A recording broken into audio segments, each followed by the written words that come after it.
अपने सरों पे कफन बांध के बैठे हैं। हम क्यों नहीं उन तंजीमों का नाम लेते जो हमारे निहत्ते पंजाबी भाइयों को, बलोच भाइयों को बसों से उतार कर शहीद कर रहे हैं।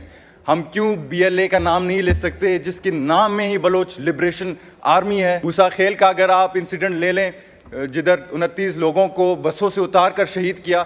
जनाब स्पीकर, मेरा भी शिनाख्ती कार्ड है, अगर आप शिनाख्ती कार्ड चेक करें उसके सामने ये नहीं लिखा कि मैं बलोच हूँ, ये नहीं लिखा कि मैं पंजाबी हूँ, ये नहीं लिखा कि मैं सिंधी हूँ, उस पर एक लफ्ज़ वाज़े लिखा है जो कि पाकिस्तान। फिर से मैं BLA को आप सब से मुखातिब होकर ज़रूर कहूँगा कि Balochistan is not a piece of cake कि आप जो चाहो आज़ाद कर लो। हम भी यहाँ खड़े हैं। नाराज़ बलोच कौन है? क्या नाराज़ बलोच वो हैं कि हमारे पंजाबियों, हमारे बलोचों को शहीद करता है बंदूक थाम के? या नाराज़ बलोच वो है कि बलूचिस्तान में रहकर अमन की तरफ गामजन होकर अपने लीगल डिमांड से करते हैं? BLA अगर चाहता है कि बलूचिस्तान आज़ाद हो तो ये कभी नहीं होगा। बहुत शुक्रिया चेयर। सबसे पहले तो मैं बलूचिस्तान के बारे में कुछ बात करना चाहूँगा। सबसे पहले तो मुझे बहुत अफसोस होता है कि इस ऐवान में बलूचिस्तान के जितने भी इंसिडेंट्स हुए हैं उन पे हमने आज तक डिबेट नहीं की है। दूसरी तरफ अगर हम बात करते हैं बलूचिस्तान की तो हम सिर्फ मज़म्मत ही करते हैं। जो भी दहशतगर्दी इंसिडेंट होता है मज़म्मत करते हैं। तो आप मुझे अपना बच्चा समझ लें, अपना बेटा समझ लें। मैं अपने बुज़ुर्गों से, आप लोग सब ऐवान के मेंबर से ये सवाल ज़रूर करना चाहूँगा कि क्या बलोच, पठान, सिंधी, पंजाबी, हज़ारे का खून का रंग या उनका कीमत अलग अलग है?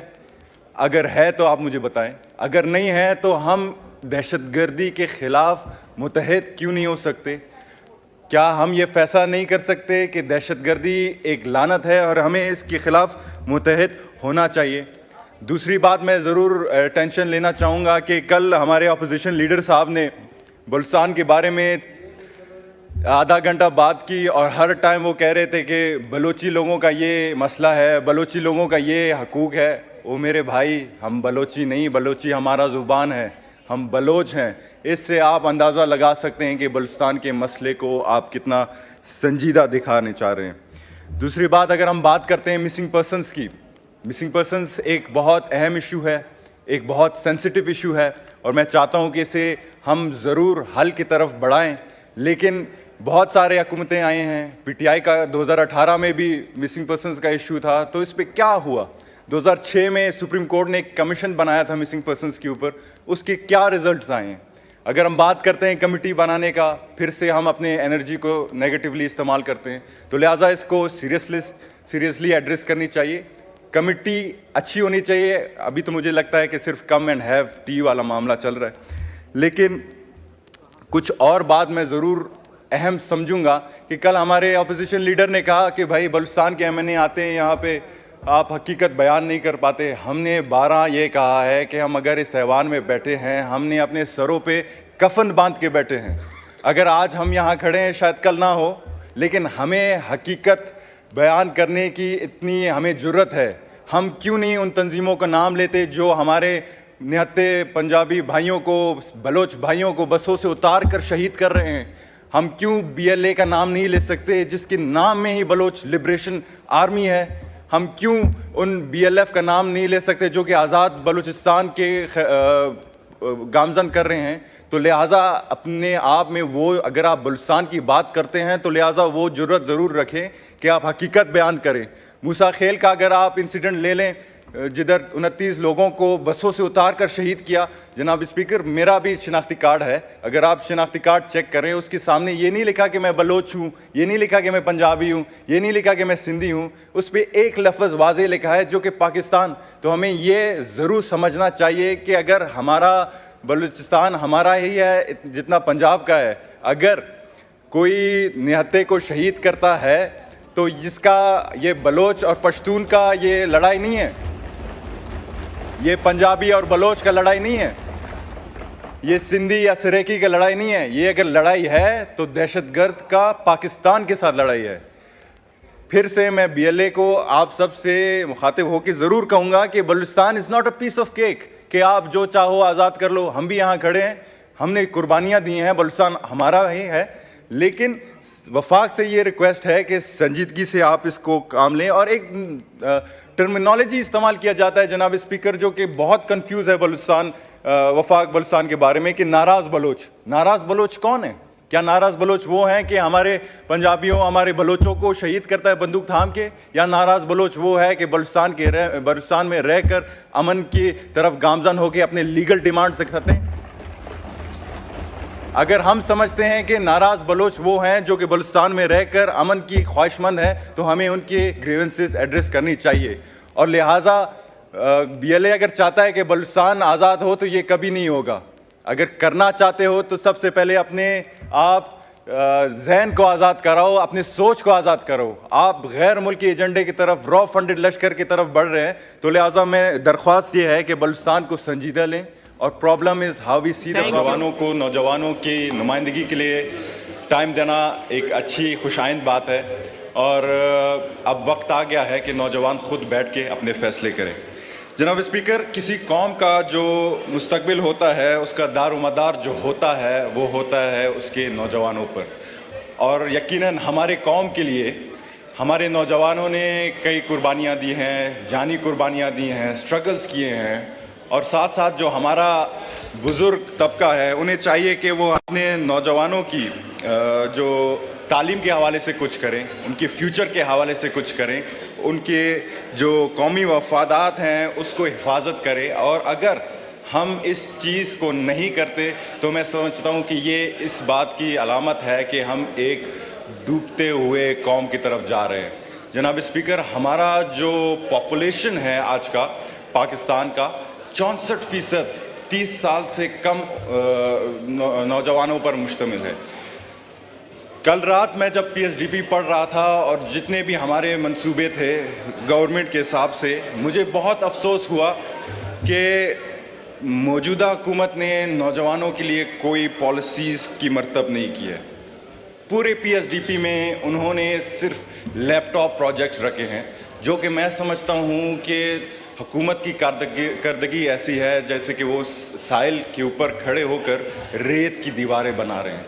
जनाब स्पीकर, एक तरफ अगर हमारे नौजवान तबका जो है वो मायूस होकर दहशतगर्द तंजीमों की तरफ बढ़ रही है, तो दूसरी जानिब हमारे मुल्क में जो मंशियात का प्रॉब्लम है उससे हम नहीं लिपट रहे। एक रिपोर्ट के मुताबिक 90% लोग, हमारे 90 लाख लोग हमारे मुल्क में ख़ास करके नौजवान मंशियात का इस्तेमाल करते हैं। और इस मसले के लिए हमें निपटने के लिए पाकिस्तान को ना तो हमारे पास कोई प्लान है और ना ही पॉलिसी। और दूसरी तरफ जो कि ये बेरोज़गार, जज्बाती, नाराज़ नौजवान है, मैं समझता हूँ कि ये दहशतगर्द तंजीमों के लिए रिक्रूटमेंट का आसानी तरीका है, क्योंकि वो जज्बाती नारों में आकर और कुछ क्या कहते हैं इंसेंटिव्स के लिए मुल्क दुश्मन अनासर के साथ खड़े हो जाते हैं। तो खुदारा जनाब स्पीकर, मुझे पता नहीं कि इस हुकूमत के बाद कोई कहाँ हो, लेकिन हमें इसी मुल्क में रहना है। और मैं इस पार्लिमान का सबसे कम उम्र तरीन पार्लियामेंटेरियन का एजाज़ रखने के साथ साथ ये भी एजाज़ रखता हूँ कि मैं अपने 64% आवाम की नुमाइंदगी करूँ, तो मैं अपने नौजवानों की नुमाइंदगी हर मोड़ पे, हर फोरम पे ज़रूर करूँगा। जनाब स्पीकर, यूथ जो है हमारे पास एक ऐसा वेपन है, आप कह लें एक ऐसा सरमाया है जिसको हम यूटिलाइज़ कर सकते हैं। लेकिन अगर हम करना नहीं चाहते तो हम कह लें कि हम टाइम बॉम्ब के साथ खेल रहे हैं। यूथ प्रोग्राम्स को तश्कील देनी चाहिए थी, सूबों से मिलकर बुनियादी तालीम पर, इब्तदाई तालीम पर काम करनी चाहिए थी। मुख्तलिफ शहरों को IT सिटी का दर्जा देना चाहिए था ताकि हमारे यूथ टेक्नोलॉजी के हवाले से इंगेज हों। जनाब स्पीकर, मैं एक ख़ुद प्रोफेशनल फुटबॉलर रह चुका हूँ, एक स्पोर्ट्समैन रह चुका हूँ, और मुझे पता है कि जब स्पोर्ट्समैन एक स्टेज तक पहुंचता है तो उसे कितनी स्ट्रगल की ज़रूरत होती है। लेकिन अफसोस के साथ कहना पड़ रहा है कि इस बजट में स्पोर्ट्स जैसे बुनियादी शोबों को हुकूमत ने मुकम्मल नज़रअंदाज कर दिया है, और बजाय कि वो रिवायती तौर पर कुछ रखते उन्होंने कुछ नहीं रखा। तो लिहाजा इस पर गौर करें कि prime minister youth sports initiatives होनी चाहिए थी, स्पोर्ट्स स्कॉलरशिप पे काम करना चाहिए था, स्किल डेवलपमेंट में काम करनी चाहिए थी। जनाब स्पीकर, ये हुए वफाक की बातें। कुछ मैं बलूचिस्तान के हवाले से बात करना चाहता हूँ कि क्योंकि बलूचिस्तान के नौजवान भी मेरे दिल के बड़े करीब हैं। जनाब स्पीकर, मेरा ताल्लुक़ एक ऐसे सूबे से है जिसके लोग आज भी सहारा के रेगिस्तान से बदतर ज़िंदगी गुजारने पर मजबूर हैं। मैं यहाँ किसी का शिकायत करने नहीं आया जनाब स्पीकर, लेकिन अगर हम हकीकत को तस्लीम नहीं करेंगे, हकीकत को आगे नहीं दिखाएंगे, तो हमें हमारी जो ज़मीर है वो मलामत करती है। जनाब स्पीकर, गुज़िश्ता 20 सालों में हमारे सूबे और मुल्क में दहशतगर्द हमलों की वजह से कई हज़ारों जानों का कुर्बानी हुई है, ज़ाये हुए हैं, जिनमें हमारे सिक्योरिटी फोर्सेस हैं, जिनमें हमारे स्कॉलर्स हैं, लेबर्स हैं, स्टूडेंट्स हैं, स्पोर्ट्समैन हैं।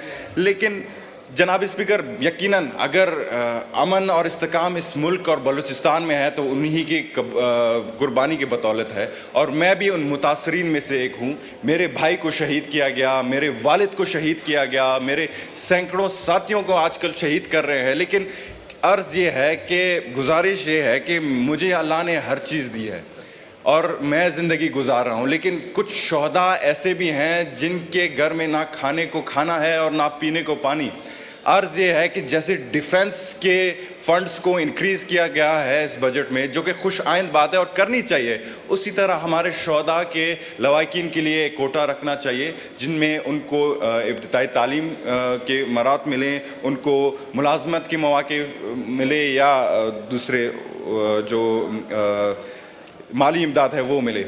जनाब स्पीकर, बढ़ते हैं बलूचिस्तान में तालीम की सूरत हाल के हवाले से, और मैं ख़ुसूसन इस पे तवज्जो चाहूँगा क्योंकि फ़ेडरल में हमारे कुछ ऐसे स्कीम्स फंसे हुए हैं जो कि खुशाइन बात है। जनाब स्पीकर, आज से 5 साल पहले जब मेरे वालिद शहीद सिराज रहसानी को मुल्क दुश्मन अनासिर ने उनके 300 से ज़ायद साथियों समेत शहीद किया, तो मैं उस वक्त थाईलैंड में आला तालीम हासिल कर रहा था। तो जब मैं वापस लौटा तो मेरे सामने 2 ऑप्शंस थे। पहला ऑप्शन था कि मैं चुप करके बैठूं, दूसरा ऑप्शन ये था कि मैं उनका बदला लूं। उसमें ये था कि बंदूक उठा के पहाड़ों का रुख करूं, रियासत के साथ लड़ूं, या किसी के बहकावे में आकर कुछ करूं। अगर मैं दूसरा ऑप्शन चूज़ करता तो यकीनन मेरे अक़वाम के नौजवान भी मेरे साथ बंदूक थाम के मेरे साथ खड़े होते, लेकिन हमने ये फ़ैसला किया कि हम तीसरा ऑप्शन बनाएंगे। तीसरा ऑप्शन ये था कि हम पॉलिटिक्स में आके सियासी अमल का मुजाहरा करते हुए इस पार्लियामान में पहुंचेंगे, अपने लोगों की नुमाइंदगी करेंगे। इसकी जनाब स्पीकर 2 वजह थी।